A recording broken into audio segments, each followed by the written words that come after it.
রাশিয়ার অর্থনীতি কি ভেতরে ভেতরে ধসে পড়ছে?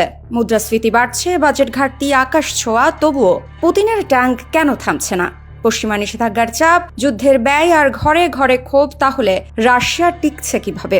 এটাই আজকের গল্প, এক সংকটে দাঁড়িয়ে যুদ্ধ চালিয়ে যাওয়া এক রাষ্ট্রের অর্থনৈতিক কৌশলের গল্প। রাশিয়ার অর্থনীতি আজ এক দ্বিমুখী বাস্তবতায় দাঁড়িয়ে আছে। একদিকে নিষেধাজ্ঞা, তেলের ওপর চাপ, মূল্যস্ফীতি, অন্যদিকে যুদ্ধের অজস্র ব্যয়। বিশ্লেষকরা বলছেন এই সংকট এখনও বিপর্যয়কর নয় রাশিয়ার জন্য।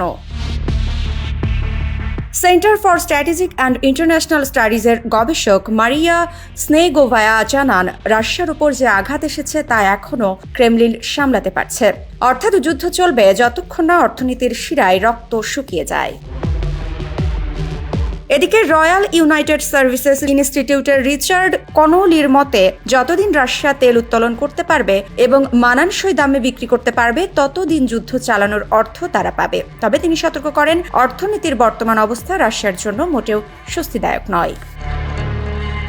আন্তর্জাতিক মুদ্রা তহবিলের হিসাবে রাশিয়ার মূল্যস্ফীতি এখন 7.6% পৌঁছেছে। ন্যাটোর হিসাব বলছে জাতীয় বাজেটের প্রায় 40% চলে যাচ্ছে যুদ্ধ পরিচালনায়। ইতিহাসের যে কোনো সময়ের চেয়ে আজ রুশ সেনারা পাচ্ছেন সবচেয়ে বেশি বেতন। পাশাপাশি হতাহত সেনাদের পরিবারকে বিপুল ক্ষতিপূরণ দিয়ে অভ্যন্তরীণ ক্ষোভ প্রশমনের চেষ্টা করছে সরকার। Centre for strategic and international studies জানায়, 2022 সালের ফেব্রুয়ারিতে যুদ্ধ শুরুর পর থেকে প্রায় 10 লাখ রুশ নাগরিক হতাহত হয়েছেন। এর মধ্যে অন্তত 2,50,000 নিহত। কিয়েভ স্কুল অব ইকোনমিক্স ইনস্টিটিউটের হিসাবে যুদ্ধ শুরুর পর রাশিয়ার জাতীয় কল্যাণ তহবিল 57% পর্যন্ত কমে গেছে। তবুও দেশটি টিকে আছে তেলের জোরে।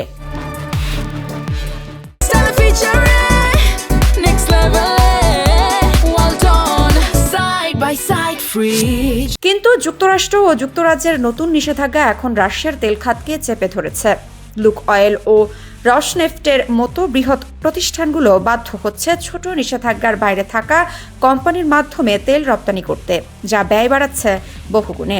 আটলান্টিক কাউন্সিলের কিম্বারলি ডেনোভ্যান বলেন, এভাবে চললে যুদ্ধের খরচ ক্রমেই অসহনীয় হয়ে উঠবে। তার মতে, যদি ভারত ও চীনের ওপর চাপ সৃষ্টি করে তাদের রাশিয়া থেকে তেল কেনা বন্ধ করানো যায়, তাহলে যুদ্ধের মোড় ঘুরে যেতে পারে। তখন পুতিনের সামনে বেছে নেওয়ার মতো পথ থাকবে খুবই কম।